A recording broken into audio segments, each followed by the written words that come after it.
Yeah, you know what? Like, could 2020 just be like over already? Like, I'm already done. I'm ready for the next fucking chapter. And I'm pretty sure like a lot of people are out there like, what fucking more can you talk about that? Uh, Welcome back to Creature of the Night, guys. I am your host, Toxin, of course. And today, going off with another vampire film. I thought I might just throw it in there, and it's another film that definitely reminds you of why you're afraid of the dark. And I'm talking, of course, 30 Days of Night.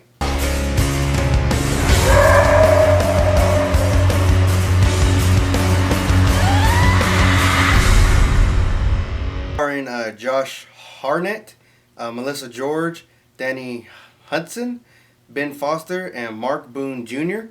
Director David Slade. Writers Steve Niles and Stuart Betty.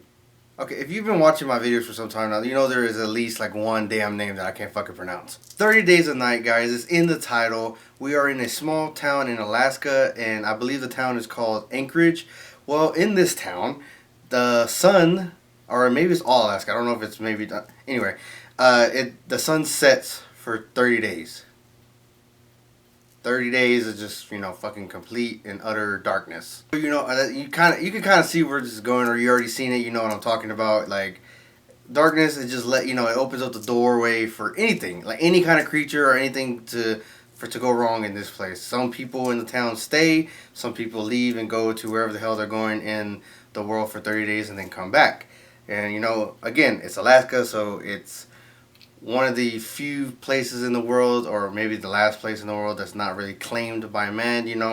Nobody can really own it or whatever. I forgot how the saying goes. The town is isolated. A strange black ship pulls up off the coast, and this stranger goes through town warning people. Not really warning people, I guess, just saying like they're coming. It's not really a warning, just the way he goes about it's really creepy. Like he's anxious for it to happen, and he just gives off that creepy vibe. And it turns out, maybe they should have heeded his warning. I want to say the people that he was warning him about were from Russia, I'm guessing. Hearing their language, I don't know if whoever, if you know languages, if you're, I don't know the right proper term, so forgive me. But if if you can just hear a language and know where it's from, comment down below or share it and let people comment down below and let me know where it's from. I think it is Russia. They might have even said it in the movie, but I'm not entirely sure. But vampires. And it's perfect. Like 30 Days a Night is non-stop partying for vampires. They slaughter the town, feasting upon feasting until they come down to like the last few group of the town, and they use the few that they have in the captives they have to lure out the other people. They let them wander in town begging for help, just so they could bring people out, whoever's remaining, so they can kill them. This happens all month long, guys. It's a goddamn slaughterhouse. But it's not just the humans, the dogs, it's the livestock that they have up there, or anything that's living is being torn apart. They even killed the guy who his sole purpose was to deliver the message. That creepy guy. He's handcuffed in jail, and they end up killing him too. He served his purpose. And you can even hear it when they're talking to each other. It's like they should have been there. Like they should have came like a long time ago, years ago, so they can actually have this month to feast and do what they need to do.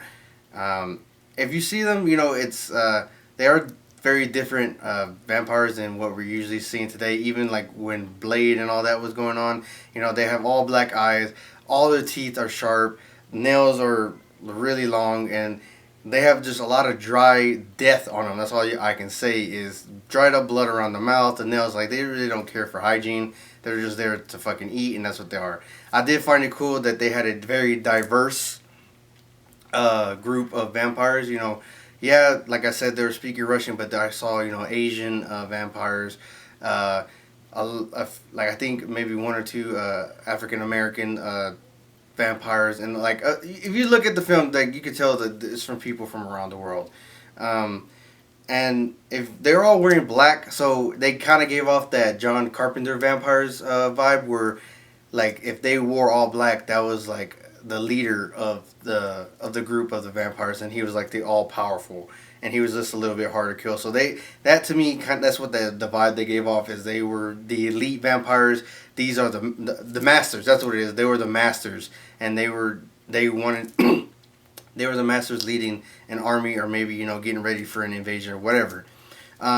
And it's up to a local sheriff with a few of his friends and even an ex-girlfriend. So that's already awkward with the tension and that to stop them. So they do stop them every a few here and there, axing off the head, or they do.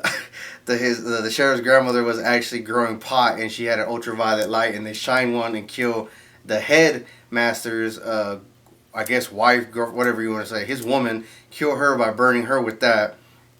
And eventually, they get cornered. Mark Boone Jr. He gets on his some kind of machine that has a chainsaw at the end, and then rollers with spikes all over in front of it, and he's going to town on the vampires, cutting them up, shooting them with the shotgun, throwing them into his machine till he gets his fucking head literally stomped out.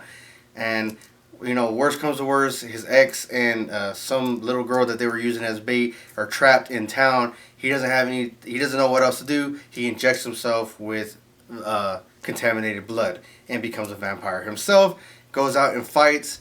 Takes on the leader one by one.